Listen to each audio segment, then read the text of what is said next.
Boa tarde, nono ano, tudo bem? Antes de começar a aula, um recadinho para vocês. Pessoal, mandem no privado lá para a prof a foto dos exercícios que vocês estão fazendo, tá? Por quê? Porque precisamos e eu estou percebendo que são poucos alunos que estão mandando, um e outro, tá?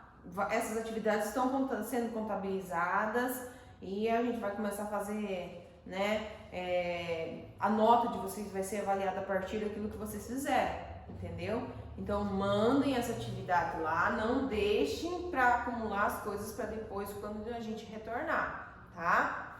Então vamos lá, gente, hoje eu quero corrigir com vocês as atividades que eu mandei na aula passada para não ficar muita atividade acumulada, tá? Então aqui nossa 7ª semana de videoaula, tá? Que é dessa semana até 18 até 22. A aula do nono ano, correção dos exercícios, vamos lá na página 61, que tem o A, B e o C, tá? Então, como nós vimos alguns tipos de recursos argumentativos, né? Ali na página anterior, tá? Os tipos de recurso, né? Conclusivo, comparativo, enfim, né? Opinativo, tá? Então, essas atividades eram para ser resolvidas de acordo com isso. Tá? Com esses tipos de recurso, tá? Então, aí o argumento por raciocínio lógico, na questão 1 nós tínhamos o texto A, o B e o C, para vocês lerem e fazer um paralelo entre os três. Na questão A, pergunta o seguinte, no trecho A, qual é a causa da USP, né? Aí vem lá entre parênteses, ganhar um novo perfil social, étnico e cultural, tá? Então, qual que é esse objetivo? Que está falando nesse texto aqui, tá, gente? Então, o fato da decisão da implantação das cotas para garantir a inclusão de jovens pretos, pardos ou indígenas. Essa, então, seria a resposta da letra A, tá? Então, qual é a causa da USP, né? Ela quer fazer a inclusão de pessoas que sejam jovens, pretas, pardas ou indígenas, né? Ela quer dar essa oportunidade, então, para que essas pessoas possam fazer um curso superior, uma faculdade, tá? Na questão B, no trecho B, qual é a consequência do aumento da inclusão social? Incluindo, aumentando essas pessoas por inclusão, o que isso acarretaria para eles, tá? Um aumento de gastos com formação e permanência dos alunos na universidade. Então, esses alunos permanecendo na universidade, eles não estão pagando, eles não estão recebendo, por isso eles só têm essas cotas. Então, o que vai acontecer? Eles vão ter um gasto maior, tá? Pouca entrada e a saída maior, tá? No trecho C, identifica a relação em causa-consequência apresentada pelo articulista e depois explique. Primeiro identificar e depois explicar. A causa. Qual que é a causa, né?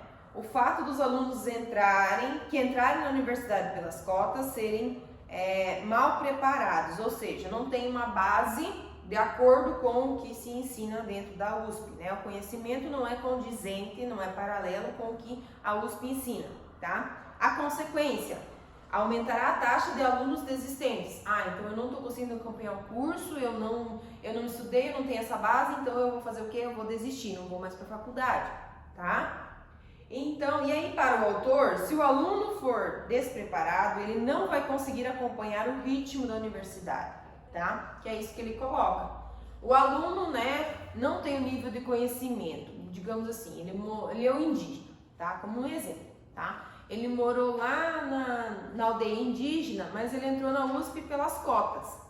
Não pelo conhecimento dele, pela prova de vestibular, né, pela concorrência da prova que é por eliminatória. Quantos acertos, quanto mais você souber, né, mais chance de entrar na faculdade você vai ter. Então eles entraram por essas cotas, há tantas cotas para indígena, certo? Ele entrou não porque ele tem o conhecimento e passou no vestibular, pelas cotas. Então, e eu tô lá na minha turma, eu não consigo acompanhar, né? O ensino da USP, né, é muito avançado, é muito elevado, muito seletivo. Então eu não estou conseguindo, o que eu vou fazer? Eu vou desistir, não vou mais. Então a universidade ela investiu para ter aquele aluno, né? Tá tirando do próprio recurso para manter aquele aluno e o aluno desistiu. Então ela vai continuar tendo gasto, sendo que ele vai desistir, tá? Essa aí seria então a letra C. Argumentação por comparação. tá, gente? Quando eu tenho um argumento que comparo com o outro e tiro esse meu argumento dali, tá? Então, aqui logo em cima nós temos o trecho do texto, né, que fala sobre o sistema educacional na Finlândia, tá? A questão A, lá na página 62, a questão A. Nesse trecho foi apresentado um importante recurso argumentativo, a comparação. Que elementos são comparados nesse texto aí, tá? As medidas educacionais no Brasil e na Finlândia e na Coreia do Sul. Então, eles fizeram uma comparação, um paralelo entre esses três países, tá? Letra B. Que informações importantes essa comparação traz a esses países, tá? Então, aí, comparando esses três países, quais são as informações importantes que foi trazido, né, a partir disso? Que o valor investido na educação não determina a qualidade de ensino. Pode ser que eu invisto muito em educação, mas eu não tenho esse retorno. E pode ser que o meu investimento é pouco e o meu retorno educacional é maior, tá? Então, quer dizer, não é o fato de ser um país rico, né, investir muito na educação, que ele vai ter um bom retorno nesses alunos das universidades, né? Bons profissionais, bem preparados. Então, isso não vai importar. Isso que aparece nessa comparação, tá? A letra C. Qual é a relevância de tal comparação?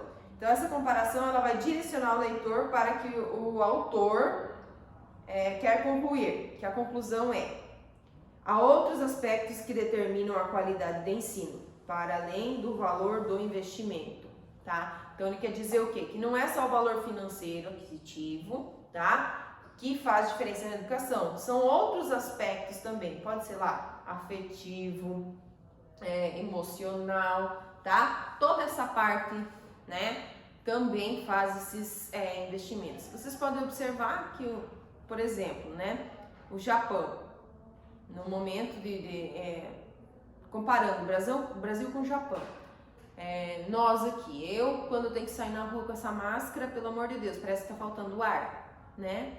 No Japão você vê todo mundo andando tranquilamente e não é só nessa época, tá? São pessoas que já são desde a base educados e ensinados que, tá? Se acontecer alguma coisa, eu estiver gripada, eu não vou sair pra rua sem máscara. Então a pessoa já usa máscara, é um uso habitual e que pra nós a gente só tá usando agora por esse motivo da pandemia, tá? Então, é uma educação que já vem desde lá da base, eles já aprendem dessa forma, tá? Não é uma coisa que depois que tá adulto vai querer aprender e a pessoa usa um pouco, depois não usa mais, tá? Isso já é um sistema internalizado, tá? Como as crianças também irem para a escola em período integral e fazerem afazeres, as crianças lavam o banheiro, né? As crianças ajudam na preparação da sua comida, então são coisas que aprendem já desde cedo, tá? Que não é uma coisa que é implantada depois de adulto.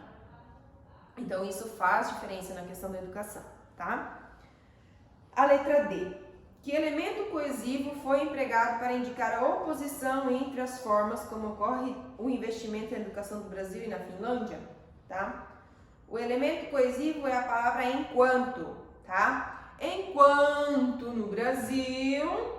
Na Finlândia acontece assim, lá o estudo é assim, né? E vai falando todos os aspectos que tem. Aí vem lá a comparação. Enquanto no Brasil, enquanto, vírgula, né? No Brasil acontece dessa forma, tá? Então isso que é o elemento coesivo, tá? E o elemento comparativo, a palavra que eu uso para fazer a comparação, tá ok? Vamos lá então para o número 3 da página 63. Agora, leia o trecho sobre como se desenvolve a educação em diferentes áreas violentas no mundo. Áreas violentas, vamos julgar aqui no Brasil, Rio de Janeiro na favela, São Paulo na favela, tá? Então, como que vocês acham que a criança consegue estudar tranquilamente, sendo que lá fora tá dando tiroteio? Tá? Sabendo que meu pai, minha mãe, meus avós, sei lá, que pessoas da minha família podem estar lá no meio, tá? Então, isso não, né? Não tem tranquilidade, não adianta, tá? Aí vem lá, infelizmente, em vários países do mundo, crianças estudam em áreas afetadas pela guerra ou por conflitos, né? Isso que é um fato que eu citei aqui do Brasil, mas tem outros lugares aí que estão no meio de guerra e as crianças estão na escola estudando, ou escola, não tem nenhum espaço físico com parede, né? Só umas tendas, tá? Então aí, sobre esse texto, tá? Letra A. Para falar sobre educação em lugares diferentes, o autor compara a realidade de 2 lugares. Que lugares são esses, tá? Aí ele fala da faixa de Gaza, né? E do nosso Rio de Janeiro, tá? Tô lá, já imaginou nós aqui, professor aqui, dando aula, vocês sentadinhos aqui, bonitinho, de repente começa um tiroteio, tiro pra tudo quanto é lado, e quando você vê, acertou a janela, quem é que não vai ficar assustado, gente? Só que é claro que a população da favela, onde vive no meio desse conflito, eles já estão acostumados. Então, eu falei, se eu ouvir um tiroteio, eu não sei nem pra onde correr, não sei nem o que fazer, né? Só sei porque a gente vê na televisão aí, nos filmes, se abaixa, se joga no chão, tá? Pra não levar um tiro aí de uma bala perdida, né? A letra B. Qual é o efeito de sentido dessa comparação para o texto? O que isso causa para o texto, essa comparação, né? Comparando um lugar com o outro. Ao mostrar que, tanto na faixa de Gaza quanto no Rio de Janeiro, a violência está presente e dificulta o processo educativo das crianças, o autor reforça a ideia de que isso não é um fenômeno localizado, tá? Quer dizer, não é só naquele local, não sendo, portanto, característica de um único lugar, tá? Então, quer dizer que esses lugares são fatos específicos onde, né, a decorrência das brigas e guerras, né, do tráfico e tudo mais, é maior. Mas nada disso vai impedir que ocorra, que é só lá que acontece. Não. Tá? Pode ser em outros lugares, pode ser aqui em Cascavel e a gente nem sabe, né? A letra C. A comparação feita nesse texto é diferente da comparação realizada no texto da atividade 2. Explica a diferença entre esse texto, o elemento comparativo que foi usado aqui nesse texto, e o elemento comparativo que foi usado aqui nesse texto, tá?